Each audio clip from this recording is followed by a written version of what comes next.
This is Tehoka Nanticoke, and you're listening to Pro Lacrosse Talk.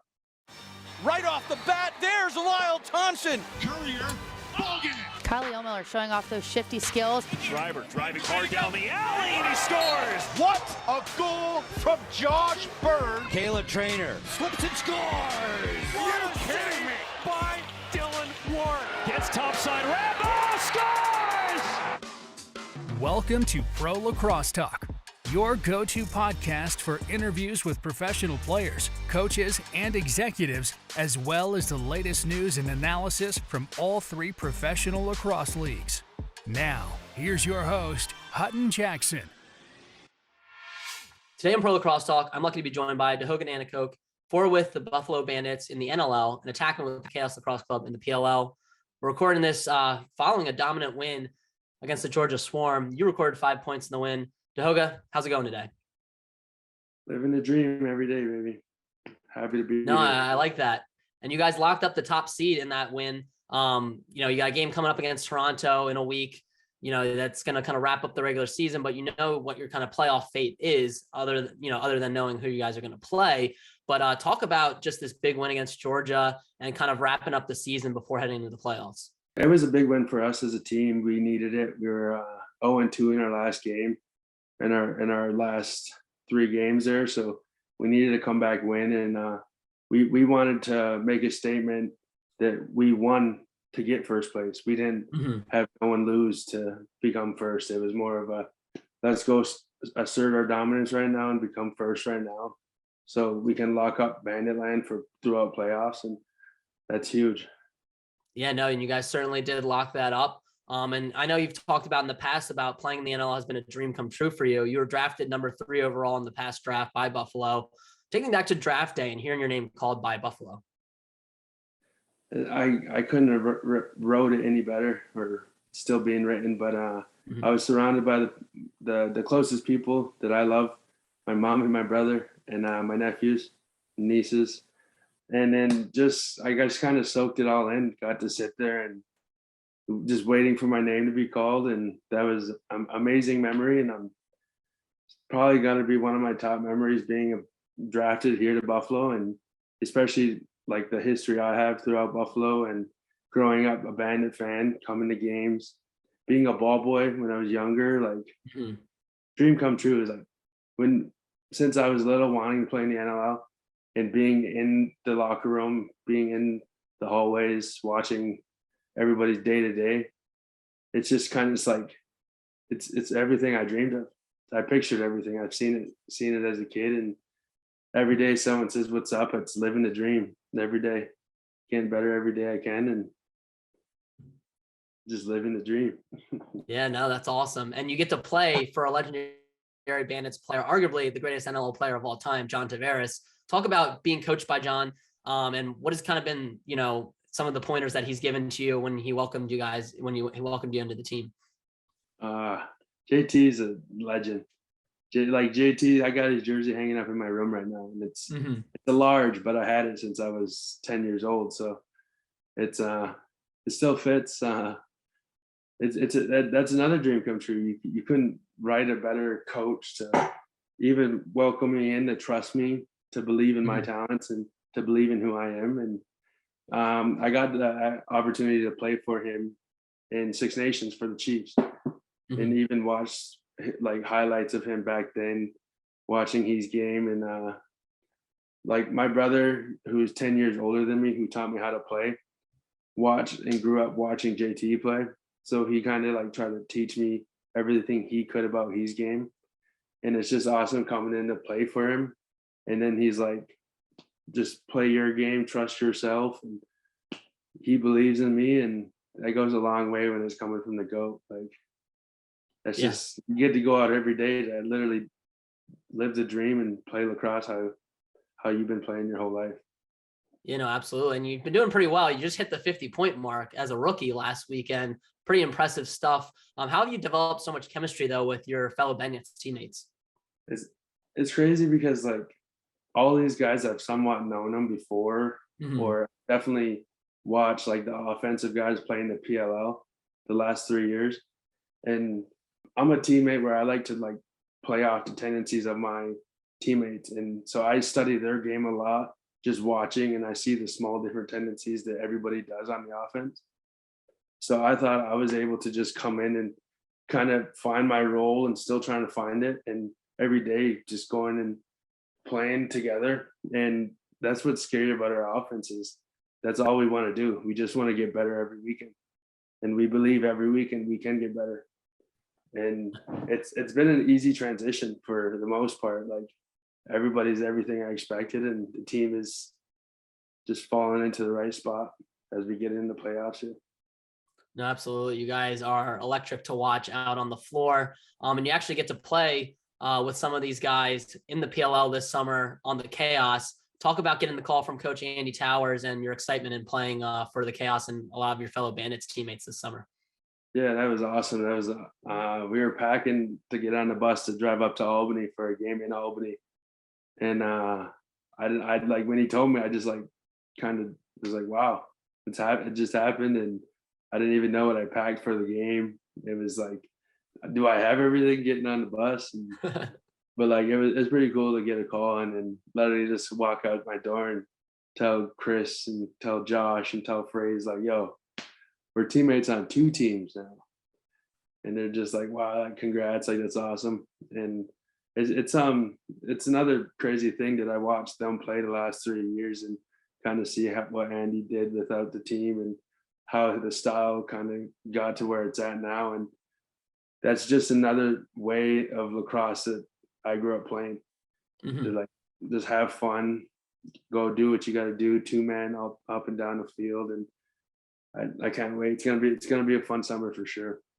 No, absolutely. And I mentioned you get to play with a lot of fellow Bandits players, but is there anybody else that you're looking forward to playing with on the Chaos or even facing in the PLL this summer? I just can't wait to get there. It's been a long time coming, and I'm happy to be there, and I just can't wait. I'm excited for the future of the game. It's just getting bigger every year, and that's what I want the game to grow.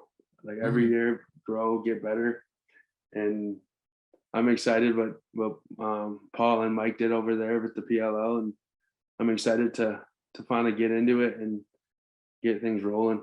We were looking forward to seeing you out on the field. We still get to watch you on the floor for a couple more weeks, and you're hoping that it extends into the playoffs as you guys prepare for that after Toronto this next week. In addition to playing in the NLL and eventually the PLL, you also play for the Iroquois Nationals internationally. Talk about getting to represent, the Indigenous people and playing your guys' sport on such a national stage. It's amazing. I love the game of lacrosse because of the history that it brings, the culture that it really is. And I'm excited for the future of the game based off of that. We're going to get recognized hopefully for the Olympics there. And I think once the game is at a world stage like that we can start, we should start now, like sharing the history and making sure everybody in the game knows the history of the game, knows where it comes from, where it came from, the history, and like the ancestors that played us before it. Like, I think once the game is shown and broadcasted in that way, that I don't think there's any limits of what the game can do and grow at a world level. Like, I love seeing Relaxer's blog, posting all the people playing all over the world. That's the stuff that fires me up. Like seeing that the game grow, just not just in the States but worldwide. And I think that's going to be huge for our game. And I think that allowing us to get into the Olympics is going to be a big jump in for the game. And I really hope that we're allowed to play.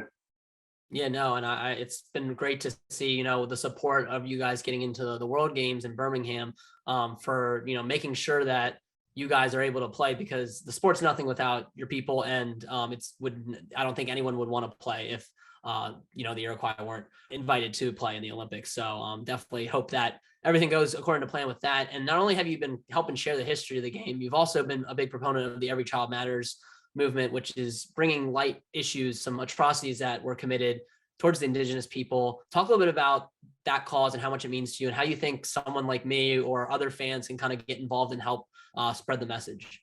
I don't know. The way I think about it is, if I was born 100 years earlier, however many years earlier, that could have been me. Like you take it in a point of, I'm a Native American, I'm Mohawk, I'm from Six Nations Reserve in Ontario.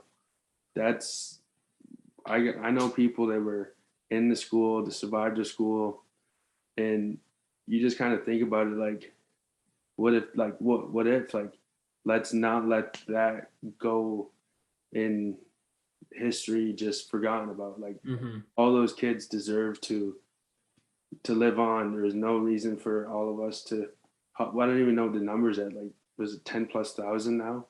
And only half not even a quarter of the schools have been searched.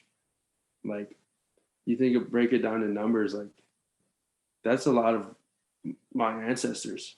That's a lot of our people. And I think about, like, my res that I grew up on is less than 1 or 2% of what we were promised in the treaty. Like, that's just how much that we've been, like, forgotten about, or whatever you would call it, mistreated. Like, I don't like to think that we're small, but we're not nearly as what we could have been and what we should have been. And I think that we have to do a good job at remembering those and not letting that just fall in the past. We gotta learn, we gotta grow from that. And in the lacrosse world, like, the game is given to us by our creator as a gift of medicine. And those kids were basically cut of every other medicine there was. It was the motto, kill the Indian, save the boy, by cutting off our hair, not like beating us if we're not speaking English, like things like that. It's just not right. And I don't think that should be forgotten and should be overlooked. And I think there's a lot of right things going on out there, and I want to get more involved in stuff like that. Like right now, I just kind of talk about it, but I want to make sure that I get out there when I get the opportunity to share and to do what I can to not let it go unspoken.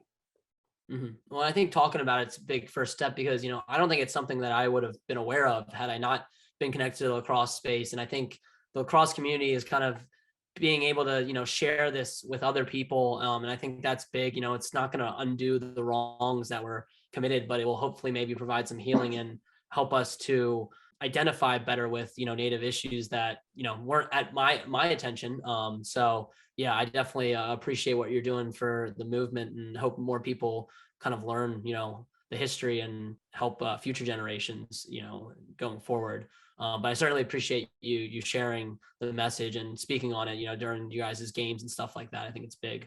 Moving on to a little bit less serious stuff, hate to have a transition like this, but want to go to the 5 and 5 segment, where I'll talk to you about 5 lacrosse questions and then 5 off the field questions. And the first one I like to ask you is, what are some pregame routines or superstitions that you have? Superstitions, I don't really think of them as superstitions. It's just kind of a routine and just something you kind of fall into to just get your mind right and do everything you do. So, like, my day is pretty basic. We got morning shoot around, so we get up, get to the rink pretty early, get our breakfast in, do film, shoot around for an hour, get lunch, and then we either home games, we go to the cryo, freeze our bodies, get our bodies right for game, come home, nap, get our nap in, and then get to the rink about 2.5 hours early. And everybody's got their own little thing, but I don't know. I just kind of get there, shower, braid my hair, get my contacts in, and kind of retape my stick. Just kind of do what I'm doing now. Just kind of sit here, visualize what I'm going to do with it later. And I'm not one to go out and get early shots. If I go out and get an early shot, it's something I'm working on, is a different shot, or that's just something that, like, most of the time I'm dialed from shoot around. So if I do go, it's literally go out, shoot once, hit where I need to hit, and then go back in. And then from there, I just make sure I all taped up, do what I got to do.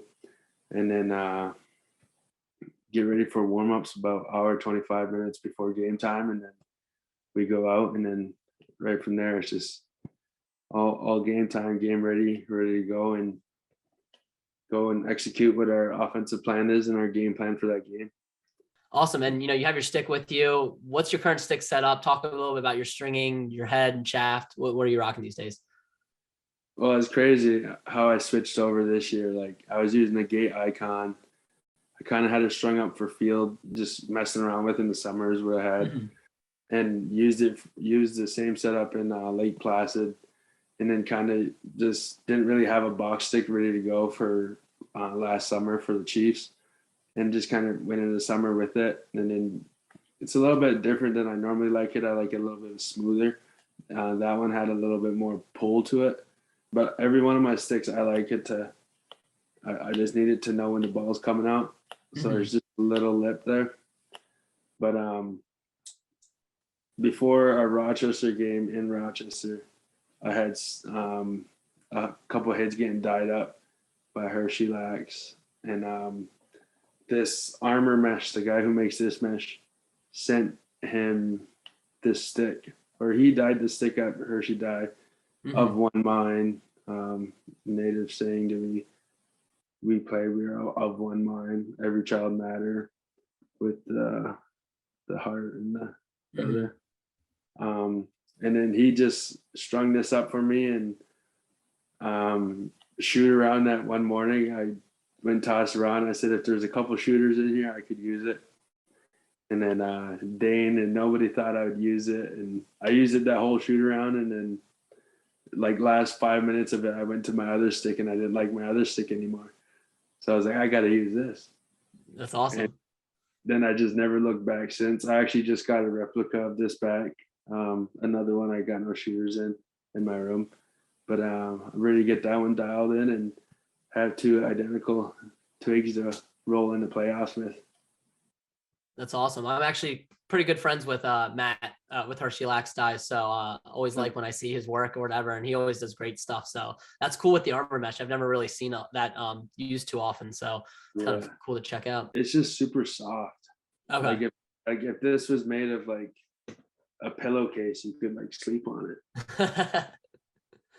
Awesome. But I like how smooth it comes out, and it's like there's something with it when you cradle it, grips the ball a little bit better. It's just a lot more feel to it. And I'm a big person on feeling, knowing where the ball is in my stick and knowing what I can do with the ball when it's where and when it's in my stick.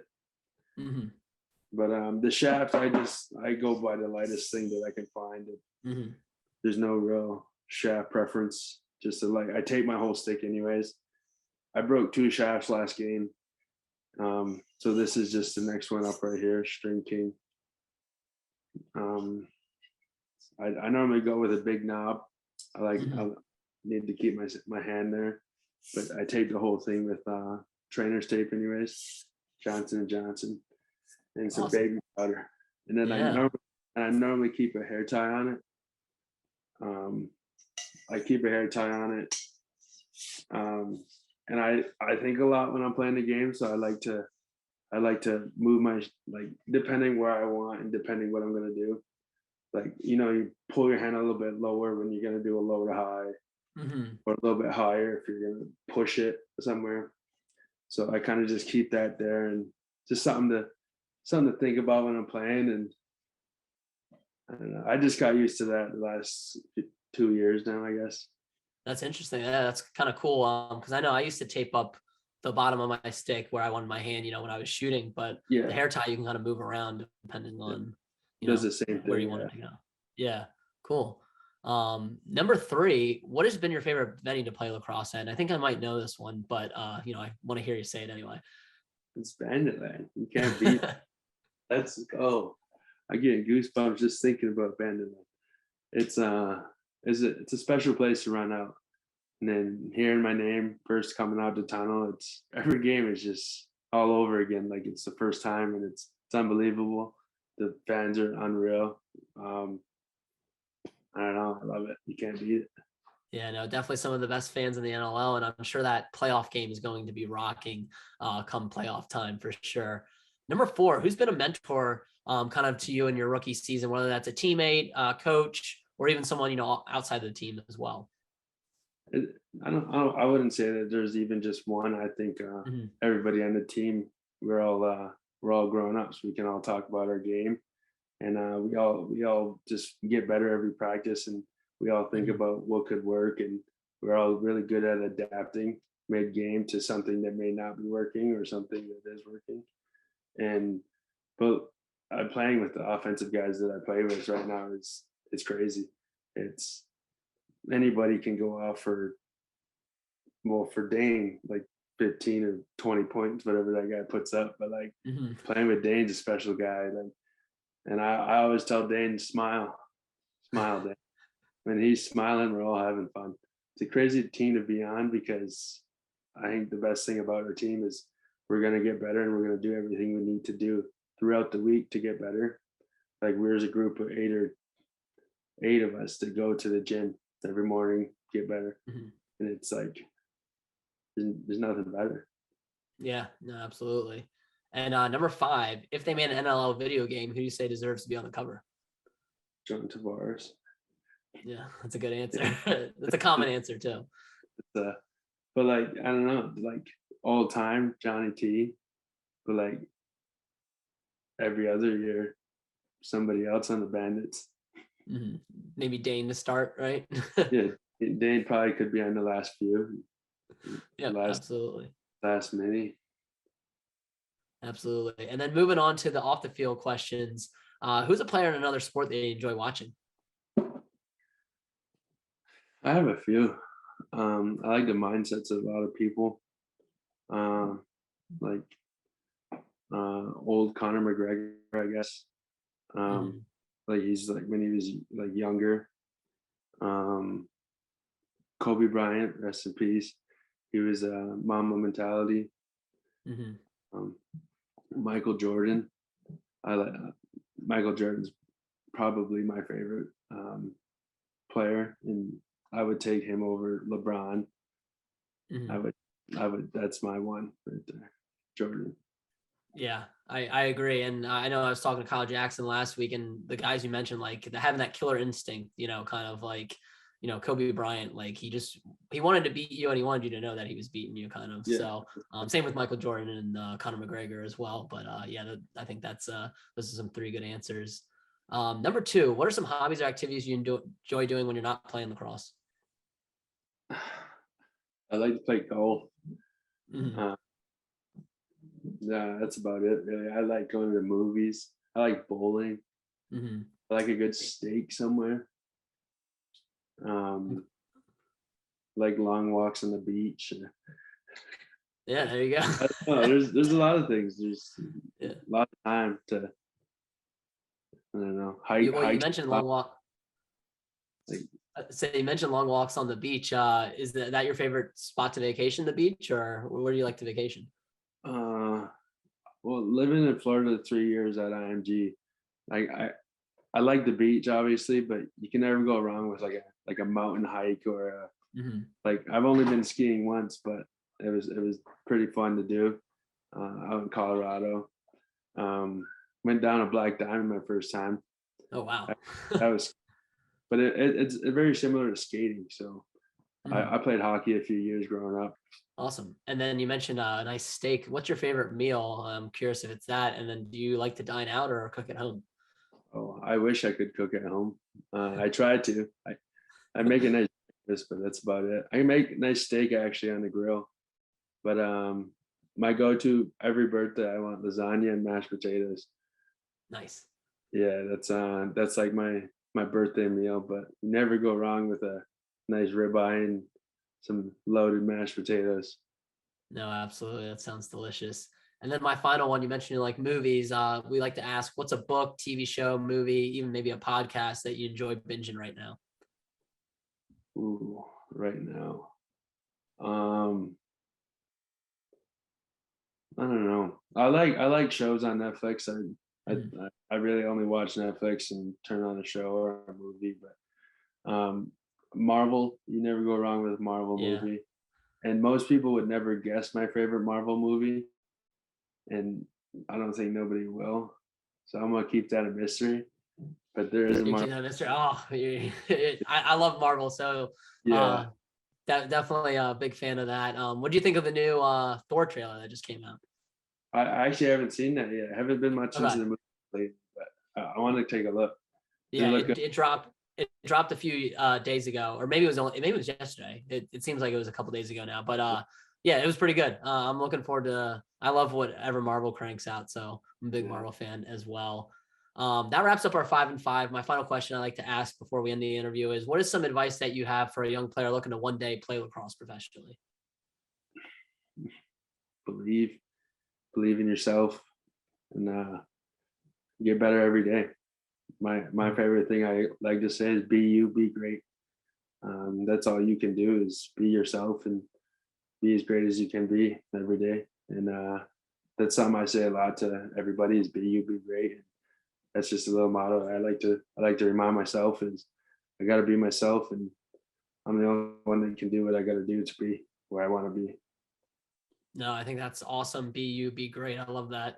Well, I certainly appreciate you hopping on, Tehoka. Best of luck this upcoming weekend against the Rock and in the playoffs with the Bandits and the Chaos this summer. Awesome. I can't wait.